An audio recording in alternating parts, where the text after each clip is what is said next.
একটা সুরসুরানি আছে। কেন আজকে প্রয়োজন দেখা দিল আমাদের এই আলোচনা সভার আয়োজন করার? প্লিজ, এখানে আমি কিন্তু আলোচনা করতেছি যেটা বিএনপির সাথে গেলে কি ওখানে যাওয়ার কোনো সুযোগ আছে? কোথাও যাওয়ার সুযোগ নাই।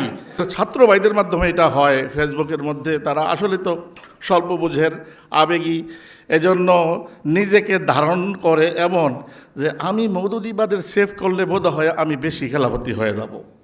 এমন দুই একজন অবিবেচক ছাত্র ভাইদের মধ্যে আছে, যার কারণে একটা প্রচলন হয় ফেসবুকে, একজনের দিলে একটা স্ট্যাটাস, এটার পক্ষে বিপক্ষে না দিলে তো ভালো লাগে না। জোটবদ্ধ হয়েছি তো নির্বাচনের জন্য, কথা ঠিক কিনা? আমরা কেউ কারো আকীদা নিয়ে আসার জন্য, আদর্শে আদর্শবান হওয়ার জন্য কি জোটবদ্ধ হয়েছি? যদি বলা হয় মওদুদিবাদের সাথে একাত্মতা করে, ভুল করেছি। মওদুদিবাদ আমি মনে করি নেতৃত্ব থেকে নিয়ে একদম কর্মী পর্যন্ত বাংলাদেশ খেলাফত মজলিসের একটা ফর্দ পাওয়া যাবে না যে মওদুদিবাদের আদর্শকে নিয়ে আদর্শ হিসেবে গ্রহণ করেছে, কথা ঠিক কিনা? দুই দিকে ভাগ হয়েছি, কিন্তু কেউ কারো আদর্শ হাওলাত করতে আমরা সেখানে যাই নাই, কথা ঠিক কিনা? আমরা যেদিন আমাদের আদর্শ থেকে সামান্যতম বিচ্যুতি ঘটবে সেদিন থেকে ধরে নেব কওমিয়তের সাথে, কওমির আকাবিরদের সাথে, দেওবন্দীদের সাথে আমাদের গাদ্দারি করা শুরু হয়ে গেছে। তাহলে আমরা এই গাদ্দারিতে কখনোই করতে পারি না। যদি নিজেদের মধ্যে কাদা ছোড়াছড়ি করি তাহলে সীমা লঙ্ঘন করা হবে, যেন কোনো ধরনের ভুল বোঝাবুঝি না হয়। রাসূল করিম সাল্লাল্লাহু আলাইহি ওয়াসাল্লাম ইহুদিদের সাথে সন্ধি করেছেন, মুশরিকদের সাথেও কি সুলহ করলেন। রাজনৈতিক জীবনে রাসূল করিম সাল্লাল্লাহু আলাইহি ওয়াসাল্লাম এগুলো যেমন করেছেন, আদর্শের ক্ষেত্রে কতটা সচেতন ছিলেন। হযরত ওমর রাদিয়াল্লাহু তাআলা আনহু একদিন, সকলেই জানেন এই ঘটনা, এক ইহুদি আলেম তার কাছ থেকে কয়েকটি তাওরাতের পাতা পেয়েছেন, ওটা মুড়িয়ে নিয়ে রাসূলের কাছে আসছেন। ভালো লাগছে কথাগুলো, এটা পেশ করেছেন রাসূল করিম সাল্লাল্লাহু আলাইহি ওয়াসাল্লামের সামনে। ফাতামাআরা ওয়াজহু রাসূলিল্লাহ সাল্লাল্লাহু আলাইহি ওয়াসাল্লাম, রাসূল করিম সাল্লাল্লাহু আলাইহি ওয়াসাল্লাম রাগে গোসায় চেহারা একদম কি হয়েছে, লাল হয়ে গেছে। আর বলেছে, ইবনে ওমর ইবনুল খাত্তাব, লাউ কানা মূসা ইবনে ইমরান হাইয়া লামা ইয়াসআহু ইল্লা আন ইয়াত্তাবিআনি। আজকে যদি মূসা আলাইহিস সালাম জীবিত থাকতেন, আদর্শের প্রশ্নে আমাকে ইত্তেবা করা ছাড়া কোনো গতান্তর ছিল না। এই তো হলো হাদিস। বিধায় আমাদের সর্বোচ্চ সতর্ক থাকতে হবে। আদর্শের ব্যাপারে আমাদের সামান্যতম ছাড় দেওয়ার সুযোগ ছিল না, এখনো নাই, ভবিষ্যতেও কেউ দিব না ইনশাআল্লাহ। এজন্য আমরা এই জিনিসগুলো লক্ষ্য রেখে নিজেদেরকে সামনে এগিয়ে নিলে বাংলাদেশ খেলাফত মজলিস আশা করি তাদের লক্ষ্যপানে পৌঁছতে এবং পুরা কওমি হালকাকে লক্ষ্যপানে পৌঁছাতে এক সহায়ক এবং নেতৃত্বের জায়গায় সেই দায়িত্বটা পালন করা হবে। এদের আলোচনা বলি বা মডার্ন ইসলামের আলোচনা বলি, এই সকলগুলো সব আলোচনাগুলোই কিন্তু আমাদের দর্শের মৌজুর মধ্যে আছে এবং সেখানে আলোচনাগুলো হয়ে থাকে। তারপরেও সময় উপযোগী বলতেছি এজন্য যে স্বাভাবিকভাবে দুনিয়াতে এখন রাজনীতির একটি ধরন আমাদের সামনে আসছে, সেটা হলো জোটবদ্ধ রাজনীতি, জোটবদ্ধ নির্বাচন। ইউরোপেও চলছে, বিশেষ করে আমাদের এই দেশে, এই এলাকাতে, উপমহাদেশে এটা খুব বেশি জনপ্রিয় একটি তরিকা। সেই তরিকাই এই যে মাত্র যে নির্বাচন হয়ে গেল, নির্বাচন কেন্দ্রিক, আমরা আমাদের দেশের ওলামায়ে কেরাম জোটবদ্ধ হতে গিয়ে দুইটা ভাগ হয়ে গিয়েছিলাম। এটা তো আর লুকানোর কিছু নাই। জোটবদ্ধ হয়েছি তো নির্বাচনের জন্য, কথা ঠিক কিনা? আমরা কেউ কারো আকীদা নিয়ে আসার জন্য, আদর্শে আদর্শবান হওয়ার জন্য কি জোটবদ্ধ হয়েছি? যদি বলা হয় মওদুদিবাদের সাথে একাত্মতা করে, ভুল করেছি। মওদুদিবাদ আমি মনে করি নেতৃত্ব থেকে নিয়ে একদম কর্মী পর্যন্ত বাংলাদেশ খেলাফত মজলিসের একটা ফর্দ পাওয়া যাবে না যে মওদুদিবাদের আদর্শকে নিয়ে আদর্শ হিসেবে গ্রহণ করেছে, কথা ঠিক কিনা? তারপরেও কেন আজকে প্রয়োজন দেখা দিল আমাদের এই আলোচনা সভার আয়োজন করার?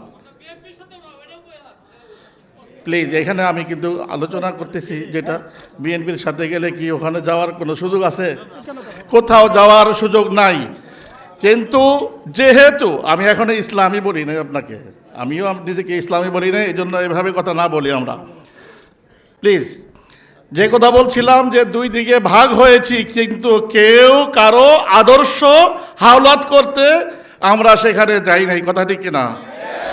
আমরা যেদিন আমাদের আদর্শ থেকে সামান্যতম বিচ্যুতি ঘটবে সেদিন থেকে ধরে নেব কওমিয়তের সাথে, কওমির আকাবিরদের সাথে, দাওবন্দীদের সাথে আমাদের গাদ্দারি করা শুরু হয়ে গেছে। তাহলে আমরা এই গাদ্দারিতে কখনোই করতে পারি না। নির্বাচনী একটু খেয়াল রাখতে হবে আমাদের ছাত্র ভাইদের মাধ্যমে এটা হয়, ফেসবুকের মধ্যে তারা আসলে তো স্বল্প বুঝের আবেগী, এজন্য নিজেকে ধারণ করে এমন যে আমি মওদুদিবাদের সেভ করলে বোধ হয় আমি বেশি খেলাফতি হয়ে যাব, এমন দুই একজন অবিবেচক ছাত্র ভাইদের মধ্যে আছে, যার কারণে একটা প্রচলন হয় ফেসবুকে, একজনের দিলে একটা স্ট্যাটাস এটার পক্ষে বিপক্ষে, না দিলে তো ভালো লাগে না, একটা সুরসুরানি আছে। সেইখান থেকে আমাদের ছাত্র ভাইদের মধ্যে ভুল বুঝাবুঝির তৈরি হতে পারে, এই জন্য এই আয়োজন, কথা ঠিক কিনা? যেন কোনো ধরনের ভুল বুঝাবুঝি না হয়। রাসূল করিম সাল্লাল্লাহু আলাইহি ওয়াসাল্লাম ইহুদিদের সাথে সন্ধি করেছেন, মুশরিকদের সাথেও কি সুলহ করলেন।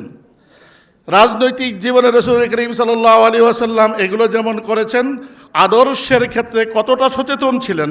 হযরত ওমর রাদিয়াল্লাহু তাআলা আনহু একদিন, সকলেই জানেন এই ঘটনা, এক ইহুদি আলেম তার কাছ থেকে কয়েকটি তাওরাতের পাতা পেয়েছেন, ওটা মুড়িয়ে নিয়ে রাসূলের কাছে আসছেন। ভালো লাগছে কথাগুলো, এটা পেশ করেছেন রাসূল করিম সাল্লাল্লাহু আলাইহি ওয়াসাল্লামের সামনে। ফাতামাআরা ওয়াজহু রাসূলিল্লাহি সাল্লাল্লাহু আলাইহি ওয়াসাল্লাম, রাসূল করিম সাল্লাল্লাহু আলাইহি ওয়াসাল্লাম রাগে গোসায় চেহারা একদম কি হয়েছে, লাল হয়ে গেছে, আর বলেছে ইবনে ওমর ইবনুল খাত্তাব, লাউ কানা মূসা ইবনে ইমরান হাইয়া লামা ইয়াসআহু ইল্লা আন ইয়াত্তাবিআনি। আজকে যদি মূসা আলাইহিস সালাম জীবিত থাকতেন, আদর্শের প্রশ্নে আমাকে ইত্তেবা করা ছাড়া কোনো গতান্তর ছিল না। এই তো হলো হাদিস। বিধায় আমাদের সর্বোচ্চ সতর্ক থাকতে হবে, আদর্শের ব্যাপারে আমাদের সামান্যতম ছাড় দেওয়ার সুযোগ ছিল না, এখনো নাই, ভবিষ্যতেও কেউ দিব না ইনশাআল্লাহ। আসলে যদি আরো একটু গোড়ায় যাই, তাহলে আমরা কারা, আপনারা কারা? আমরা গণতন্ত্রের কোনো পথযাত্রী নই, কোনোভাবেই কোনো আলেমে দিন, কওমি আলেম গণতন্ত্রের মাধ্যমে ক্ষমতায় যাবে আর তার মাধ্যমে দিন কায়েম করবে, এলায়ে কালিমাতুল্লাহ করবে, এটা আমাদের বিশ্বাস হতে পারে না। তাহলে কেন করি? নিজেদেরকে উপযুক্ত বানানোর জন্য করি, রাজনীতি বুঝার জন্য করি। প্রশাসন যদি হাতে আসে, দেশ যদি হাতে আসে, তাহলে চালাবো কিভাবে, এটার জন্য আমাদের কোনো ইনস্টিটিউশন নাই, কোনো মাদ্রাসা নাই, যেখানে কোনো সরকারি বেসরকারি কোনো ব্যবস্থা নাই, যেখানে গেলে আমাকে দিন কায়েম করার এলায়ে কালিমাতুল্লাহর পদ্ধতিগুলো শিখিয়ে দেবে, এগুলো নাই। কোরআন হাদিসে ভরা, কিন্তু এগুলো হাতে কলমে শিক্ষা দেওয়ার ব্যবস্থা নাই। এই মজবুরির কারণে আমরা গণতান্ত্রিক পন্থায় গিয়ে এই অলিগলিগুলো শুধু চিনার চেষ্টা করতেছি ইজতিরারি হালতে। ইজতিরারি হালত তখনই ইজতিরারি হালতের হুকুমের মধ্যে থাকবে যেটাকে কি খুব বেশি মজা নিয়া করা হবে না। ইল্লা মান ইযতুররা গায়রা বাগিন ওয়ালা আদিন, মজবুর হয়েছি এই জন্য শিখছি, শিখার নিয়তে এই গণতন্ত্রের এই রাজনীতির চর্চা করছি ঠিক, কিন্তু এটা কি আমি এতে সন্তুষ্ট হয়ে করছি না, করছি এলায়ে কালিমাতুল্লাহর জন্য। আর যদি এটাকে নিয়ে কইছেন না এটাই কি পদ্ধতি, এটাই জিহাদ, এটাই ছাওরা ইসলামী, তাহলে কি আপনারা কেউ একজনও তার সাপোর্ট দিবেন না? তাহলে সহজ কথা, গণতান্ত্রিক পদ্ধতিতে ইসলাম কায়েম হতে পারে এটা আমরা বিশ্বাস করি না, কিন্তু নিজেদেরকে উপযুক্ত বানানোর জন্য শুধু গায়রা বাগিন ওয়ালা আদ এটাকে মজায় নিয়েও করা যাবে না, আবার সীমা লঙ্ঘনও করা যাবে না। যদি নিজেদের মধ্যে কাদা ছোড়াছড়ি করি তাহলে সীমা লঙ্ঘন করা হবে। এজন্য আমরা এই জিনিসগুলো লক্ষ্য রেখে নিজেদেরকে সামনে এগিয়ে নিলে বাংলাদেশ খেলাফত মজলিস আশা করি তাদের লক্ষ্যপানে পৌঁছতে এবং পুরা কওমি হালকাকে লক্ষ্যপানে পৌঁছাতে এক সহায়ক এবং নেতৃত্বের জায়গায় সেই দায়িত্বটা পালন করা হবে। আল্লাহ এই দায়িত্ব পালনের তৌফিক দান করুক। সকলে বলি আমিন। আসসালামু আলাইকুম ওয়া রাহমাতুল্লাহি ওয়া বারাকাতুহু। মাশাআল্লাহ, মাশাআল্লাহ, মারহাবা। রাবেতাতুল ওয়াইজিন বাংলাদেশ আয়োজিত আজকের এই প্রোগ্রামে হযরত মুফতি মনির হোসেন কাসিমি যে বক্তব্য দিয়েছেন সেই বক্তব্যের সাথে আমরাও একমত। এটাই শেখুল হিন্দ মাহমুদ হাসান দেওবন্দি রহিমাহুল্লাহর কথা, যে মানুষ যখন ভাত খাওয়ার জন্যই বসে, যখন প্লেট আসে তখন আঙ্গুলগুলো আলাদাই থাকে, যখন পাতে ভাত দেওয়া হয় তখনও আঙ্গুলগুলো আলাদাই থাকে, যখন শাক দেওয়া হয় তখনও আলাদাই থাকে, কিন্তু যখন খাওয়ার সময় হয়, মাখার সময় হয়, আঙ্গুলগুলো সব একসাথে হয়ে যায়। আমাদের অবস্থাও তাই, আমরা কেউ এখানে, কেউ ওখানে, কেউ ওখানে। এই রাস্তায় যে দিন আসবে না এটাই প্রতিষ্ঠিত সত্য, হুজুর বলেছেন।